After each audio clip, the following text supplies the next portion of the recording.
예수님을 따르는 성도의 자세라는 제목으로 오늘 시간에 말씀 생각하며 은혜를 나누고자 합니다.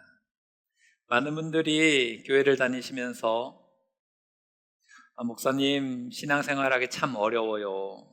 세상이 너무 각박해지기도 했고 믿는 사람들이 점점 줄어드는 이야기도 참 어렵고 쉽지 않습니다. 또 여러 가지 시험거리들도 있고 또 교회에서 신앙생활 하다 보니 문제도 좀 있는 것 같고 좀 인생이 쉽지 않습니다. 이렇게 이야기하실 때가 있습니다. 예수 믿기 어렵지요.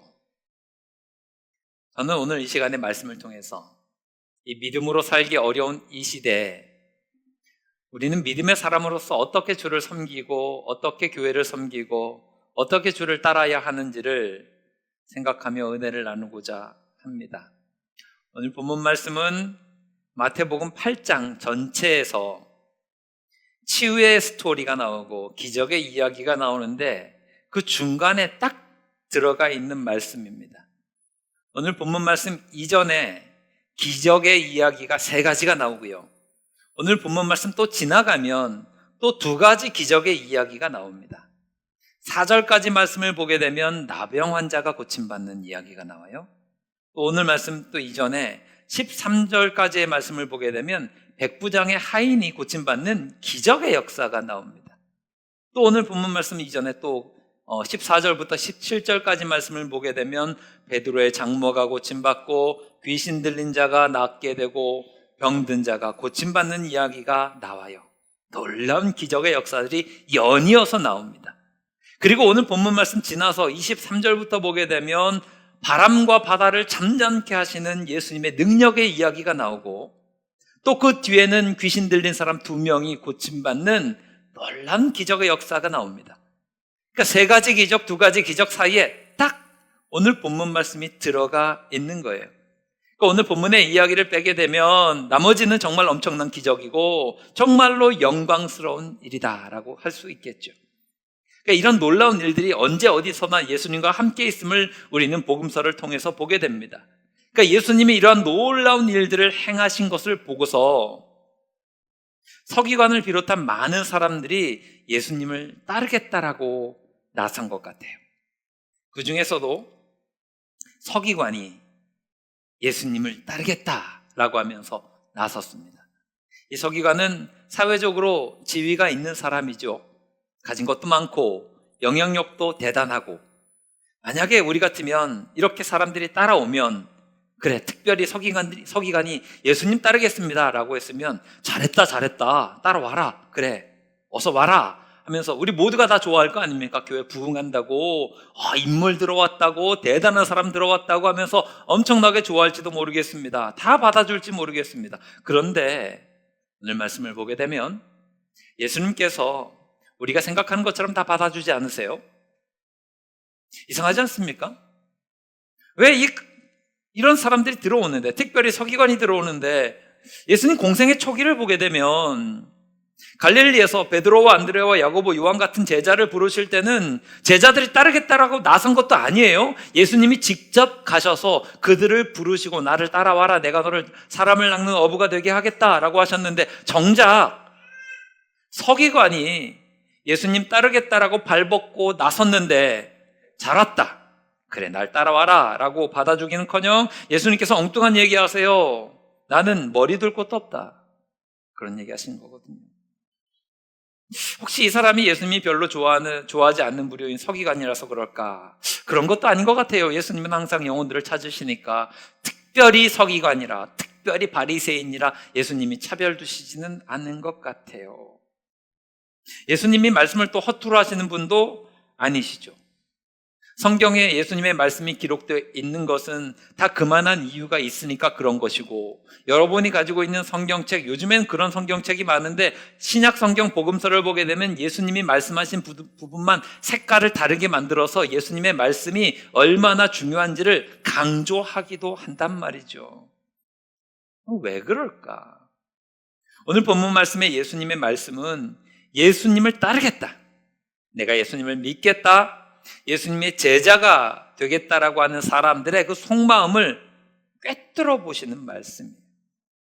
오늘 말씀 속에 들어있는 예수님의 그 마음을 잘 살펴보면 우리가 예수님을 따를 때 그 상황이 좋든 그러하지 않든 어떤 자세로 예수님을 따라가야 되는지를 잘 알게 됩니다. 특별히 20절 말씀, 22절 말씀, 이 두 가지 말씀이 오늘 말씀의 중심된 말씀인데 생각해 보면서 살펴보면서 함께 은혜를 나누고자 합니다. 첫 번째, 오로지 영광만을 바라보고 예수님을 따르려고 하는 믿음의 태도에 예수님은 오늘 말씀을 통해서 경종을 울리세요. 20절 말씀 보세요. 함께 읽어보겠습니다. 시작. 예수께서 이르시되 여우도 굴이 있고 공중에 새도 거처가 있으되 인자는 머리 둘 곳이 없다 하시더라. 서기관이 예수님 어디든지 따르겠습니다 라고 하면서 예수님을 찾아왔단 말이죠. 이 서기관이 당시 서기관 하면 지식인이고 권력을 가지고 있고 기득권층인데 이 모든 것들을 버리고 예수님 한번 따라 보겠습니다 라고 한 거예요. 대단하잖아요.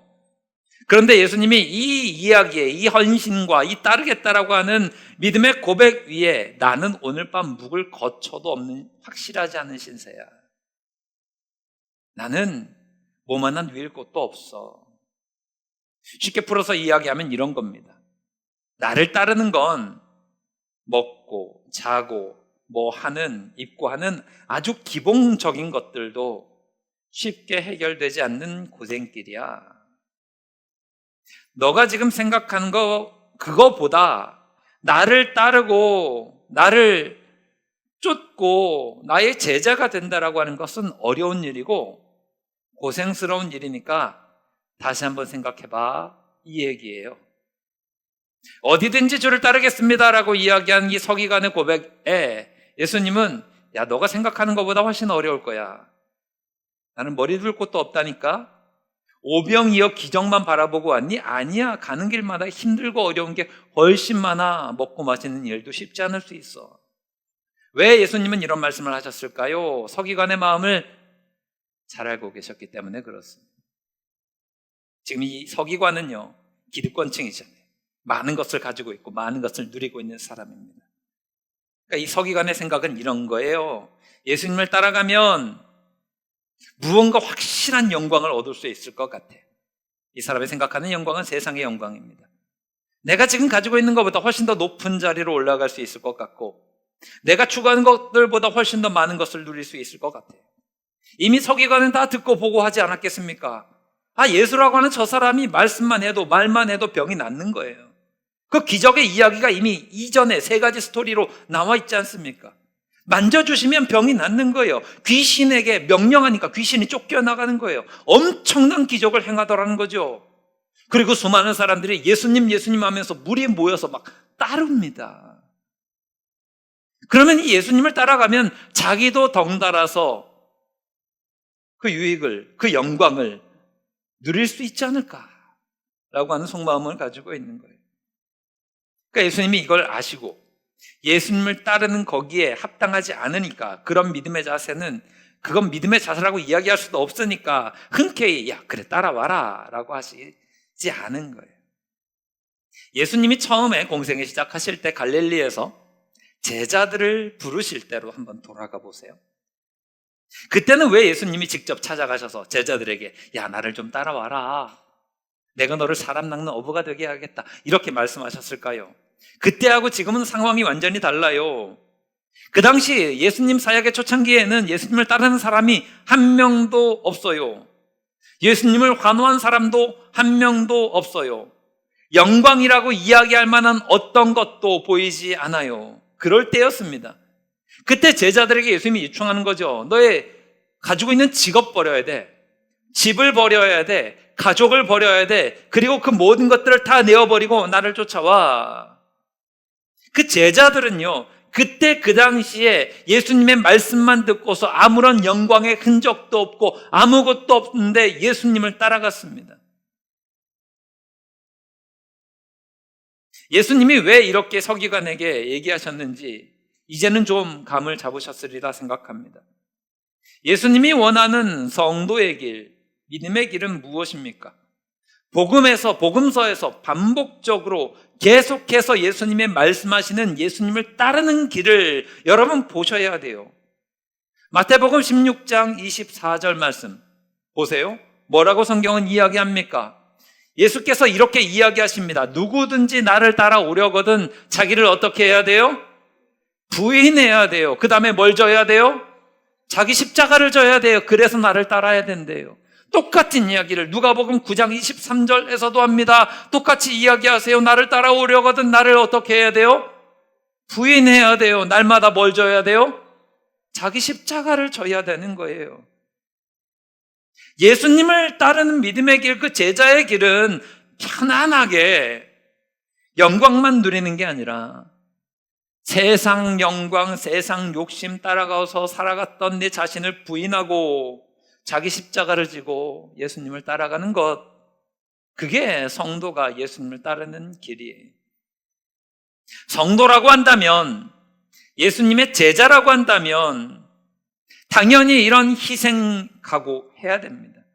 눈물 있어야 되고요, 헌신이 있어야 되고요, 수고가 있어야 됩니다. 여러분, 정말 우리는 믿음을 지키기 어려운 시절을 살고 있습니다. 부인하지 않겠습니다. 저도 알아요. 그런데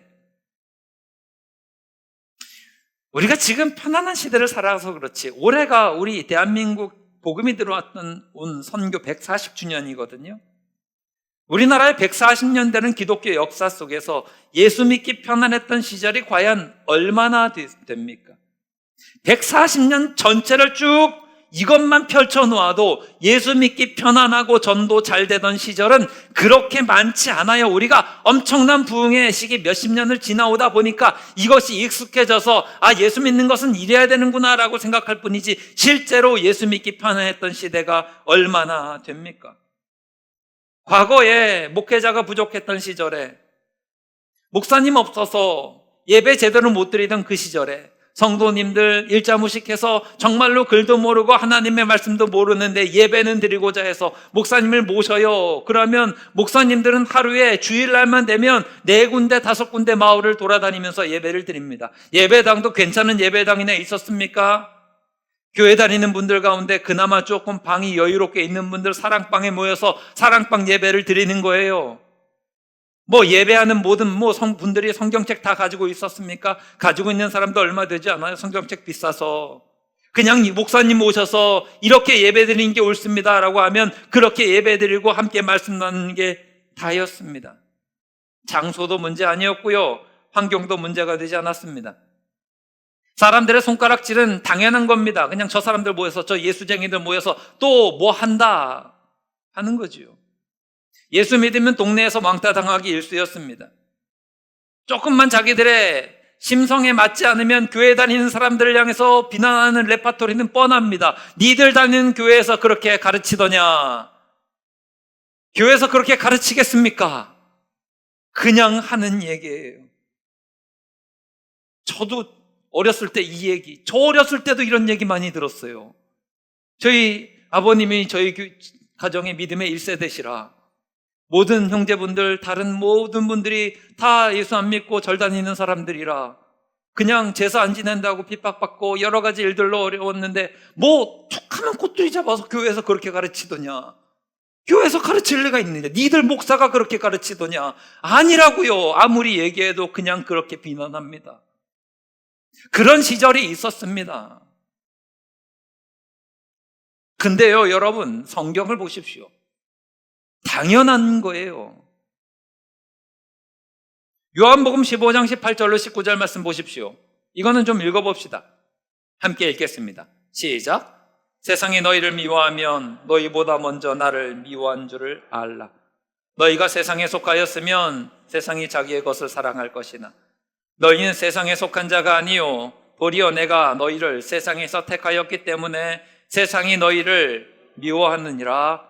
아멘. 세상은 그렇습니다. 자기와 다른 것들, 자기와 달라서 불편한 것들을 견디지 못해요. 그래서 찍어 누르려고 합니다. 세상과 다르니까 멸시합니다. 세상과 다르니까 조롱합니다. 핍박합니다. 당연한 겁니다. 예수님께서도 이렇게 말씀하셨으니 틀릴 리가 없습니다. 그러면 여러분, 과연 우리는 무엇을 바라보면서 예수님을 따르려고 합니까? 혹시 오늘 말씀에 나오는 서기관처럼 영광만 누리려고 예수님을 따르려고 하는 것은 아닌지 돌아보시기 바랍니다.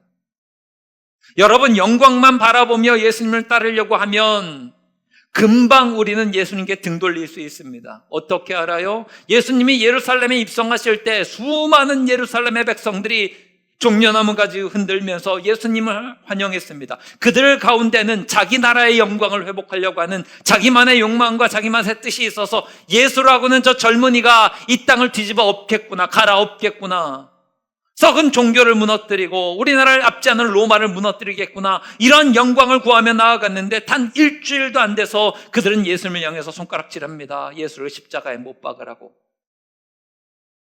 수많은 사람들이 종교 지도자들, 정치 지도자들의 선동에 의해서 예수님께 등을 돌립니다. 비겁한 모습 갖는 거 부끄러워하지도 않습니다. 지금 한국교회는 큰 위기라고 이야기합니다. 교회도 그렇고 목사도 그렇고 성도도 그렇고 너나 할 것 없이 혹시 그 위기가 이 서기관과 같은 영광만을 구하려고 하기 때문에 나타나는 위기가 아닌지 돌아볼 필요가 있습니다. 복음에 문제가 있는 것은 아니니 복음의 문제는 아닐 것입니다. 말씀에 문제가 있는 것은 아니니 말씀의 문제도 아닐 것입니다. 그러면 무엇의 위기입니까? 목사의 위기이고 성도의 위기이고 교회 공동체의 위기입니다. 목회자들도 정신 차려야 됩니다. 처음에 목사 되겠다라고 주님 앞에 서원하고 나와서 목사 안수 받을 때 부름받아 나선 이 몸 어디든지 가겠다라고 고백하며 헌신을 다짐했던 그때의 모습을 다시 한번 찾아야 합니다. 매스컴에서 들려오는 수많은 매스컴의 지적들이 때로는 억울한 면이 없는 것은 아니나, 아니 지역교회 목사들이 뭐가 잘못했어요? 그냥 매스컴에 나오는 대단한 사람들 혹은 어떤 이상한 사람들이 한 것을 지역교회 목사들은 고스란히 다 받아내야 되는 안타까움이 있는 것은 맞습니다. 하지만 정신 차려야 되는 것은 옳습니다. 타락하지 않기 위해서, 세속적이지 않기 위해서 애써야 되는 것은 맞습니다. 저는 항상 여기에 대해서 경각심을 가지고 있습니다. 조금이라도 흔들리면 교회 공동체가 무너질 것을 알기 때문에 저의 부족한 모습을 드러내지 않으려고 부단히 노력을 합니다. 그런데 성도들도 마찬가지지요. 여러분, 성도 여러분들이 예수님을 믿겠다라고 따를 때 그 목적이 무조건 영광에만 초점이 맞춰지다 보면 조금만 어렵고 조금만 힘들어도 견디지를 못합니다. 신앙이 내팽겨쳐지고요. 그 불편을 감내하지 못합니다. 교회가 믿음의 공동체인지 아니면 사교 조직인지 구별이 안 될 정도로 관계의 문제로 여기저기 교회 가운데 홍역을 앓고 있습니다. 이것은 한국 교회가 모두 다 공통적으로 가지고 있는 아픔이기도 합니다. 여러분, 우리가 예수님 믿어서 영광과 축복을 누릴 수 있기를 주님의 이름으로 축원합니다. 영광 누리고 축복 받는 줄 믿으시기를 바랍니다. 그런데 때로는 눈물 나고 아멘 하셔야 돼요. 때로는 눈물 나고 가슴이 찢기고 마음의 상처도 남습니다. 이게 예수님 따르는 길 아닙니까? 우리가 영광 외에는 아무것도 받아들이지 않겠습니다 라고 하면 연약한 체질이 될 수밖에 없는 거예요. 100% 여러분 무균실에서만 살고 있는 사람이 건강할까요? 그렇지 않습니다. 여러분 어렸을 때 흙 퍼드셨죠? 아니에요? 막 흙에서 막 놀고 막 그랬는데 지금 아이들보다 훨씬 건강하지 않습니까? 신앙생활 할 때도 마찬가지예요. 헌금하는 문제 때문에 막 상처 입어서 교회를 안 다니겠다. 나는 헌신하기 싫어서 그냥 예배 한번 딱 드리고 내 성도의 본분을 다 했다. 이렇게 자기 스스로를 속이는 일들도 비일비재합니다. 신앙생활을 하기 편한 거 선호하고 헌신이 요구되는 자리에 근처도 가지 않으려고 합니다. 교회에서 봉사하는 자리에 사람 찾기가 너무 어렵고요. 숨어서 보이지 않는 곳에서 헌신하는 자리는 더더욱 어렵습니다. 심지어 성도들은 기도 생활 열심히 하지 않아도 양심의 가책을 받지 않습니다. 하나님의 말씀을 읽지 않아도 일주일 동안 말씀과 멀리 살아도 내 마음에 양심의 가책은 없습니다. 그냥 예배에 나와준 게 대단한 거라고 착각할 때가 많습니다. 마귀에게 속는 거예요. 이 모든 것들이 이미 이게 민감해져야 되는데 굳은 살이 다 박혀 있어서 내가 성도로서 하나님 앞에 바르게 서 있어야 되는 것을 하지 못한 것에 대한 그런 양심의, 신앙 양심의 가책도 없습니다. 예수님께서 말씀하신 것처럼 한 알의 밀이 땅에 떨어져서 죽어야 수많은 열매를 맺는데 떨어져 죽어서 썩는 밀알은 찾아보기 힘들고 전부 다 펄펄 살아있는 밀알이 됩니다. 그러니 열매 거두기가 어렵죠. 오늘 말씀 속에 이 서기관의 마음과 이러한 부류의 사람들의, 이러한 성도들의 마음이 다르지 않습니다. 예수 믿는 것이 어려운 이유는 우리가 하나님 말씀대로 살려고 노력하지 않기 때문일지도 모르겠습니다. 여러분, 우리는 어떤 모습 가져야 됩니까? 영광 아니라 십자가를 먼저 품을 수 있게 되기를 바랍니다. 여우도 굴이 있고 공중의 새도 거처가 있지만 예수님은 머리 둘 곳도 없다고 하셨습니다. 예수님을 따르는 게 그러한 것일 텐데 우리는 허황된 영광만을 구하고 있는 것은 아닙니까? 생각해 보셔야 됩니다. 저는 저희 아버님, 장로님을 참 존경합니다. 여러 가지 이유가 있는데 그 중에 가장 중요한 이유는 저에게 평생의 좋은 믿음의 본을 보여주셨기 때문에 그렇습니다. 몇 번 간증하기도 했는데 제가 중고등학교 시절 토요일에 학교를 갔다 오잖아요. 옛날에는 토요일도 학교를 갔단 말이죠. 오전에 딱 마치고 집에 와요. 그러면 토요일 오후가 쉬는 시간 아닙니까? 얼마나 신나요, 애가. 근데 가끔씩 저희 아버님이 눈빛이 이상해지고 저를 끌고 갈 때가 있어요. 몇 번 그렇게 하셨어요. 뭘 저를 끌고 가세요? 어디를 끌고 가냐면 저희가 교회 바로 밑에서 살았거든요. 골목 이렇게 올라가면 교회예요. 근데 교회 외부에 재래식 화장실이 있습니다. 그거 청소하러 가자는 거예요. 아니, 저는 놀아야 되는데 그 화장실을 청소하러 가자는 거예요.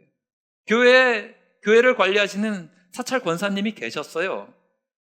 그런데도 불구하고 그 제일 지저분한 그 화장실을, 남자 화장실, 여자 화장실, 그걸 청소하자고. 물론 전 안 했습니다. 옆에서 뒤에서 지켜봤지. 아버지가 청소하는 걸 구경만 했지 전 잘 안 했습니다.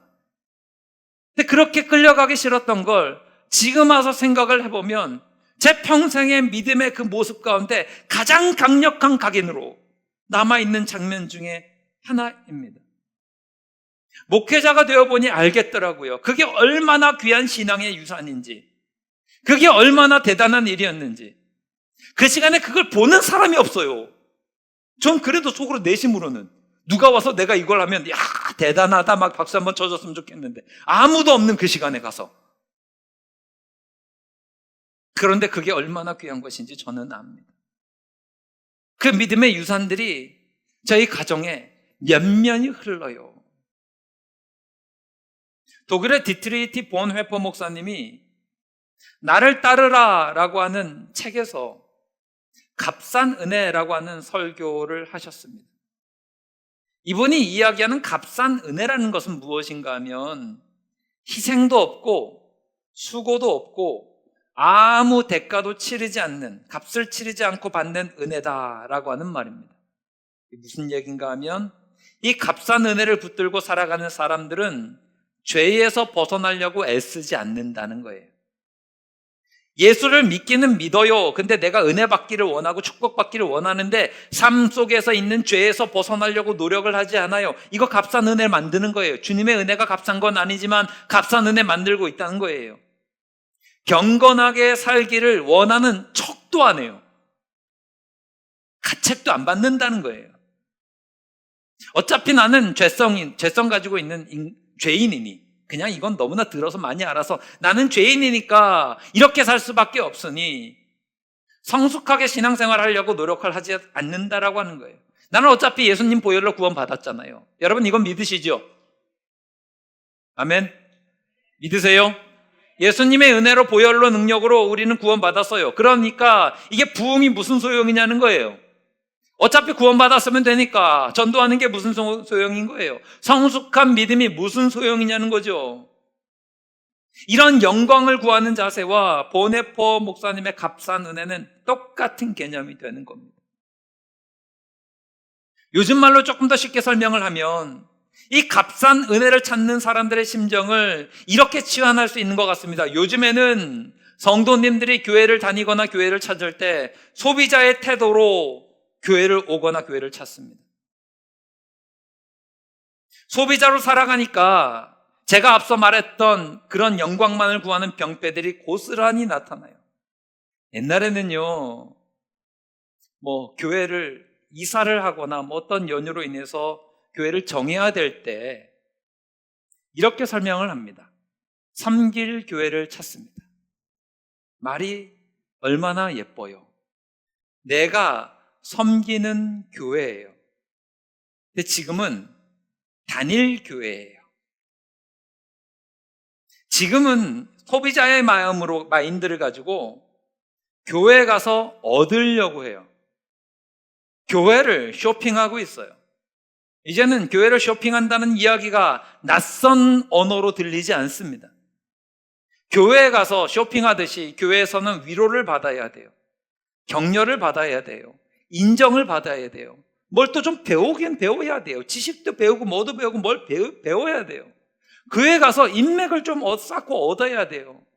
뭘 얻어갈까? 여기에 집중하는 걸 뭐라 그래요? 소비자의식이라 그래요. 이게 값싼 은혜가 요즘의 삶으로 치환되는 거예요. 교회를 소비자의 입장에 대해서 나오다 보니까 팔짱을 끼게 되죠. 그리고 이제는 고르게 돼요. 어디 가격이 더 싼가? 어디 서비스가 더 좋은가? 이걸 골라요. 그러다 보니까 리뷰가 나와요. 리뷰가 나오다 보니까 뭐가 나와요? 컴플레인이 나와요. 소비자 불만이 토해지는 거예요. 나는 호구가 아닌 것을 보여주어야 하는 거예요. 이런 태도는 힘이 없습니다, 여러분. 오직 욕심과 탐심만 살아있는 거예요. 성경은 뭐라 그래요? 탐심은 우상숭배니라. 골로새서 3장 5절의 말씀입니다. 새겨들어야 하지 않겠습니까? 사도 바울은 로마서 8장 17절에서 이렇게 권면합니다. 함께 읽겠습니다. 자녀이면 또한 상속자, 곧 하나님의 상속자요 그리스도와 함께한 상속자니 우리가 그와 함께 영광을 받기 위하여 고난도 함께 받아야 할 것이니라. 아멘. 아니, 이 교회는 왜 사랑이 없지? 그렇게 이야기하면서 나는 사랑을 하지 않아요. 이 교회는 왜 섬김이 없지? 이야기를 하는데 나는 섬김의 자리에 가 있지 않아요. 비판하기 얼마나 좋습니까? 소비자이기 때문에 그렇습니다. 왜 이 교회는 이렇게 무엇이 약하지? 하면서 나는 그 약함을 강하게 만들려고 애쓰지 않아요. 우리는 평가합니다. 소비자이기 때문에 그렇습니다. 우리는 제자입니까? 우리는 성도입니까? 아니면 우리는 소비자입니까? 오늘 이 시간에 우리의 믿음을 좀 점검해 보기를 바랍니다. 혹시 우리는 예수님을 따르려고 했을 때 본문에 나오는 서기관처럼 영광만을 바라보고 예수님을 따르려고 하는 것인지, 아니면 정말로 조롱이 있고 핍박이 있고 아픔이 있고 눈물이 있더라도 내가 이 믿음의 자리 지키면서 주님의 교회를 세우겠습니다. 내게 주신 사명의 자리 여기 주셨사오니 내가 주의 영광 위하여 헌신하겠습니다 라고 하는 것입니까? 오늘 우리의 믿음을 돌아볼 수 있게 되기를 바랍니다. 예수님을 따르는 성도의 자손은 소비자 아닙니다. 그 귀하신 하나님 주신 은혜를 값싸게 만들지 맙시다. 모욕과 조롱과 고난과 어려움과 때로는 내 마음에 들지 않는 것들이 찾아오더라도 나의 믿음과 나의 헌신으로 말미암아 하나님의 교회를 든든하게 세울 뿐만 아니라 하나님 기뻐하시고 칭찬하실 만한 믿음의 사람들 다 되실 수 있기를 주님의 이름으로 축원합니다. 두 번째로 예수님께서는 22절 말씀을 통해서 우선순위가 잘못되어 있는 제자의 마음에 경종을 울리고 계세요. 22절 말씀 읽겠습니다. 함께 읽습니다. 시작. 이르시되 죽은 자들이 그들의 죽은 자들을 장사하게 하고 너는 나를 따르라 하시니라. 아버지가 돌아가셨어요. 장례 마치고 돌아오게 허락해 주십시오, 예수님. 어떤 제자가 이야기해요. 예수님이 우리의 상식으로는 잘 이해되지 않는 말씀을 하시죠. 죽은 자들이 그들의 죽은 자들을 장사하게 하고 너는 나를 따르라. 이거 아버지 장례 치르지 말라는 얘기 아닙니까? 불효 저지르는 말 아닙니까? 가족 버리라는 얘기 아닙니까? 이거 신천지가 하는 짓 같은데 이상하지 않습니까? 그런 의도가 아니고요.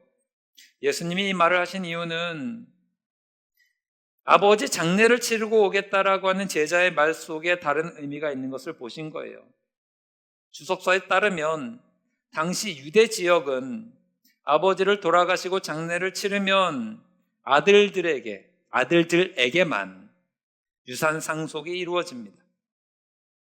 오늘 말씀의 이 제자는 아버지 돌아가셨으니 장례를 치르고 뒤에 감추어져 있는 그 이야기가 없는 거예요. 아버지 유산 상속에 참여해서 받을 거 다 받고 나서 다시 주님께 오겠습니다 라고 하는 이야기예요.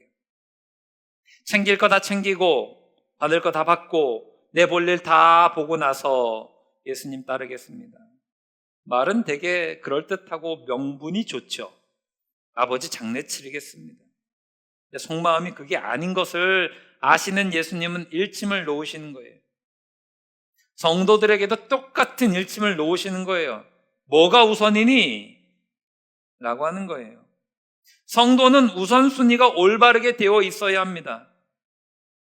선택하셔야 되는데 복음을 선택하고 믿음을 선택하셨으면 이 선택이라고 하는 말의 또 다른 의미는 뭐예요? 포기하고 똑같은 거예요. 선택하는 순간 동시에 이루어지는 게 뭐예요? 포기가 이루어지는 거예요. 둘 중에 하나에 모두 다 잡을 수는 없어요. 선택하고 집중한다라고 하는 것은 내려놓고 포기한다는 말과 동의어입니다. 제가 이런 류의 설교는 꽤 많이 했어요. 예수님을 따르는 사람들에게 내가 말씀을 순종하겠습니다. 주님의 영광과 기쁨을 위해서 섬기고 헌신하겠습니다 라고 하는 것은 무엇보다 우선시 되어야 합니다.